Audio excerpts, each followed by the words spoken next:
धीरे धीरे में कौन सा समास है? द्वंद्व समास, अवयवी भाव समास, कर्मधारय समास या द्विगु समास? तो इसका सही आंसर होगा ऑप्शन नंबर बी, अवयवी भाव समास। अवयवी भाव समास क्या कहलाता है? जिसका कि प्रथम पद क्या होता है? प्रधान होता है और द्वितीय पद संज्ञा होती है, वो अवयवी भाव समास कहलाता है। ठीक है, तो इसका सही आंसर होगा ऑप्शन नंबर ए, यानी कि ऑप्शन नंबर 20 का सही आंसर होगा। चलिए अगला क्वेश्चन देखते हैं हम लोग। अगला क्वेश्चन क्या कह रहा है कि धनुर्बाण में किस तरह का समास है?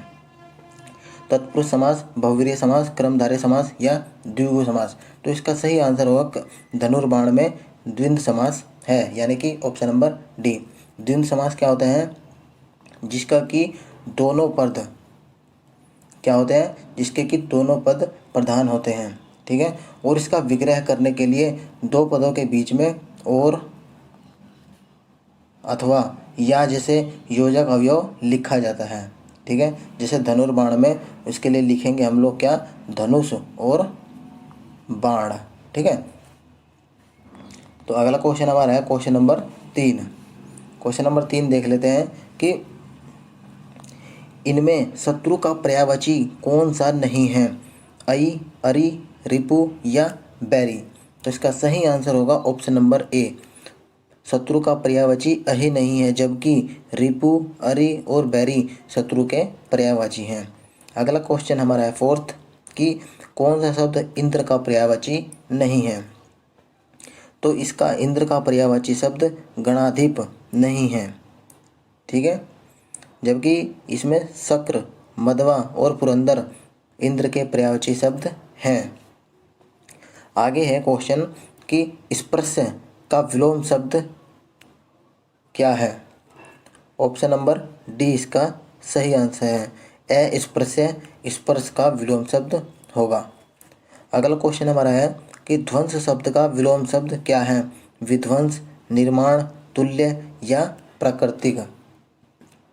तो ध्वंस शब्द का विलोम शब्द होगा निर्माण। जैसे कि ध्वंस को नष्ट करना और निर्माण का मतलब होता है बनाना। ठीक है, तुल्य ये दिया हुआ है ऑप्शन नंबर सी, तुल्य का विलोम होता है अतुल्य। क्या होगा? अतुल्य। ठीक है, और प्राकृतिक का विलोम होगा कृत्रिम। ठीक है, तो अगला क्वेश्चन देखते हैं हम लोग कि ऑप्शन नंबर 7 है, नहीं ऑप्शन नंबर 7, हाँ, निम्नलिखित में से कौन सा शब्द तत्सम नहीं है? इनमें से 3 तत्वों हैं, एक तत्सम है, तो कौन सा तत्सम नहीं है? तो कपाट, कीटक, कुची या कुंभकार? तो ऑप्शन नंबर सी तत्सम नहीं है, यानी कि एक ऑप्शन तद्भव है, बाकी 3 तद्भव है, एक तत्सम नहीं है। तो ऑप्शन नंबर सी कुची जो है तत्सम नहीं है। ठीक है, जबकि ये कपाट तत्सम शब्द है, कीटक भी तत्सम शब्द है, कुंभकार भी तत्सम शब्द है, जबकि कीचू यानी कि कूची ये तद्भव शब्द है। ठीक है, तो चलिए अगला क्वेश्चन हम लोग देखते हैं। अगला क्वेश्चन है लवण का तद्भव क्या होगा? क्वेश्चन नंबर 8, नॉन, नमक, लवंग या क्षार? इसका सही आंसर होगा ऑप्शन नंबर ए, नॉन। लवण का तद्भव होगा नॉन। नमक, क्षार समानार्थी शब्द है एक। ठीक है, नमक और क्षार समानार्थी शब्द हैं, जबकि ये जो लवंग है ये लौंग का तद्भव शब्द है। आगे क्वेश्चन हमारा है कि 2 या 2 से अधिक अत्यंत समीपस्थ वर्णों के मेल से जो परिवर्तन होता है वह क्या कहलाता है? संधि, विच्छेद, व्यंजन, स्वर या संधि? इसका सही आंसर होगा ऑप्शन नंबर डी, 2 या 2 से अधिक समीपस्थ वर्णों के मेल से जो परिवर्तन होता है उसको संधि कहते हैं। और जबकि संधि के मूल पदों को अलग अलग कर दिया जाए तो वो संधि विच्छेद कहलाती है। ठीक है, तो आगे क्वेश्चन हमारा 10th क्वेश्चन है कि संहार का सही संधि विच्छेद क्या होगा? सन प्लस हार, सन प्लस हार या सम प्लस हार या सम प्लस हार? तो इसका सही आंसर होगा ऑप्शन नंबर डी, समय प्लस हार।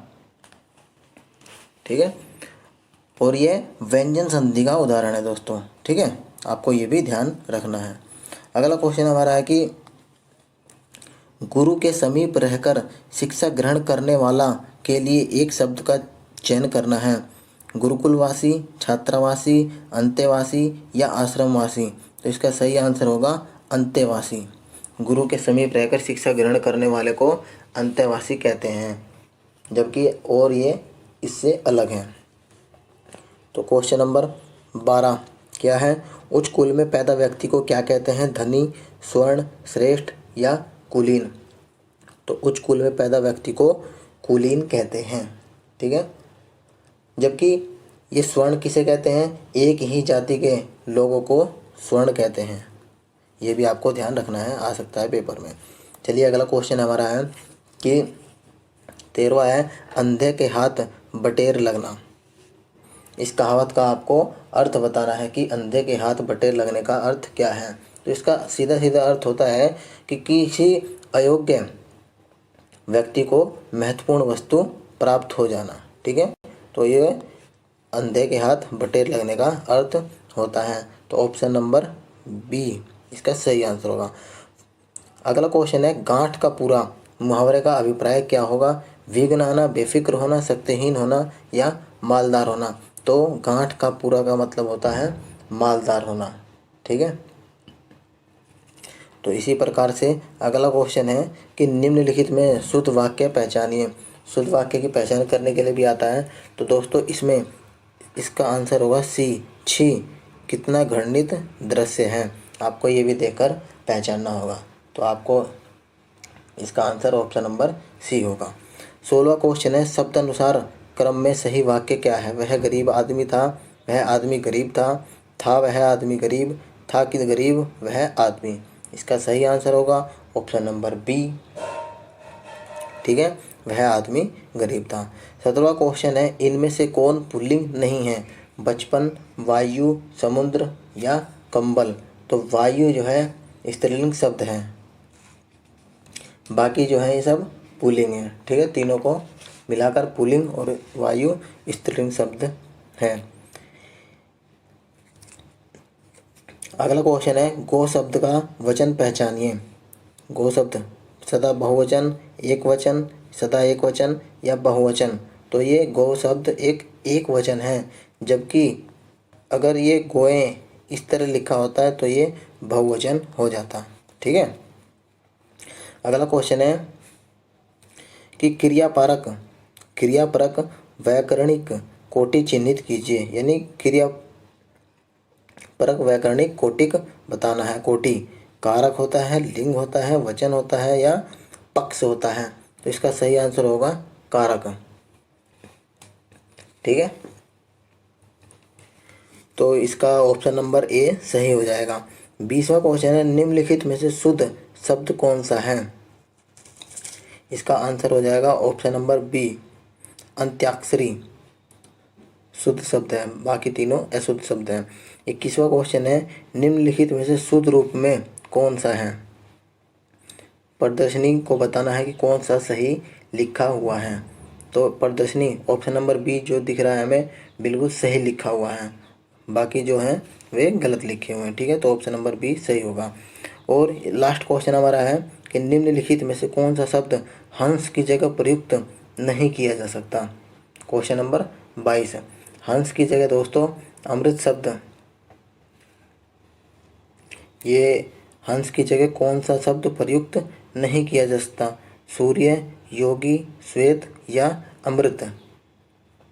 तो इसका सही आंसर होगा ऑप्शन नंबर डी। ये जो सूर्य, योगी और श्वेत हैं ये हंस के पर्यायवाची शब्द हैं। तो इसका आंसर होगा ऑप्शन नंबर डी, अमृत शब्द प्रयोग नहीं कर सकते। दोस्तों अगर वीडियो हेल्पफुल लगी हो थोड़ी सी भी तो अपने दोस्तों में